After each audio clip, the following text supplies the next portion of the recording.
माय FM प्रस्तुत करत आहेत एक टॉक शो चेंज मेकर्स। आयुष्यात खूप कमी अशी लोक भेटतात जे ॲक्च्युली फुल ऑफ लाईफ असतात आणि माणसांसाठीच नाही तर प्राण्यांसाठी देखील काहीतरी वेगळं करण्याचा प्रयत्न करत असतात आणि तसेच आपले पुढचे व्यक्तिमत्व आहेत। माय FMची मी आहे RJ वैष्णवी आणि आपल्यासोबत आहेत डॉक्टर विशाल रायते पाटील फ्रॉम रायते Patil paralysis rehabilitation and Ayurveda centre. नमस्कार सर, कसे आहात? सर, मी कायमच तुमची खूप मोठी फॅन राहिलेली आहे कारण तुम्ही खूप मोटिवेट करतात कायम। पण आपण जेव्हा आपलं हे rehabilitation paralysis and Ayurveda centre सुरू केलं तर ह्याच्या मागचा मेन मॉटो काय होता? की जो पेशंट आहे, जो डिपेंड आहे, तो इंडिपेंडंट झाला पाहिजे। म्हणजे जेणेकरून जो पॅरालिसिसचा पेशंट आहे तो अंथरुणावर नाही राहिला पाहिजे, त्यानं त्याचं स्वतःचं काम केलं पाहिजे। डिपेंड व्यक्ती इंडिपेंडंट झाला पाहिजे। बरोबर। आणि किती वर्षांपासून आपला हा प्रवास सुरू आहे? मी जवळ 7-8 वर्षापासून या फील्डमध्ये काम करतो। That is great. तुम्ही मला आत्तापर्यंत खूप अशा पेशंट्सच्या गोष्टी सांगितलेल्या आहेत ज्या खूप मोटिवेटिंग, इन्स्पायरिंग आहेत। असा एक किस्सा आपल्या व्ह्युअर्सला पण सांगा की जो अगदीच तुम्हाला पण इमोशनल वाटला आणि खूप मोटिवेट पण करून गेला।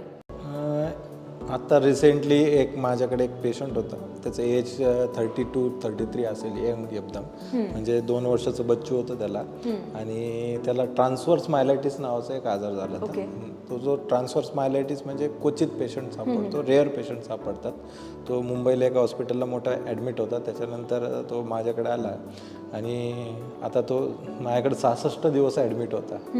आता तो त्याचं सगळं काम करतो व्यवस्थित, मस्त बुलेटवर माझ्याकडे ट्रीटमेंटसाठी येतो आणि पाहून कोणी बोलणार नाही की त्याचे दोन्ही पाय उचलत नव्हते आणि त्याला हालता पण येत नव्हतं। दुसरी गोष्ट, अजून एक 56 इयर्स ओल्डचा पेशंट होता, त्यांना पण पॅरालिसिस झाला होता। पॅरालिसिस झाला तर मेंदूत रक्तस्राव झाला होता, म्हणजे एकदम मिरॅकल आहे मॅडम।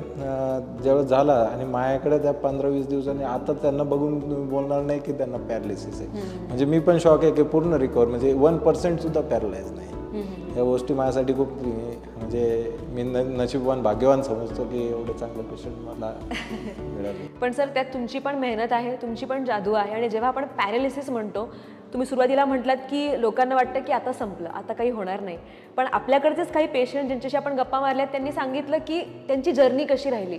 आता मला जाणून घ्यायचं आहे की आपल्या इथे आपण काय प्रोसेस फॉलो करतो पेशंटला बरं करताना? आपल्याकडे सगळंच होतं मॅडम। पहिली गोष्ट ॲलोपॅथी, म्हणजे जे मेंदुरोग तज्ज्ञ असतात किंवा MD मेडिसिन जे डॉक्टर असतात, ॲलोपॅथी ती जी ट्रीटमेंट आहे मी तशीच कंटिन्यू करतो आणि मी तुमच्या माध्यमातून सर्व जनतेला पण सांगेल की ती ट्रीटमेंट तशीच कंटिन्यू करायची, म्हणजे जेणेकरून परत पॅरालिसिस किंवा अथवा एनी कॉम्प्लिकेशन होत नाही। म्हणजे रक्तपात होण्याची गोळ्या, औषध वगैरे असेल ते तसंच चालू ठेवायचं। दुसरी गोष्ट, फिजिओथेरपी, दिवसातून 3 वेळेस फिजिओथेरपी होते मॅडम ॲग्रेसिव्हली।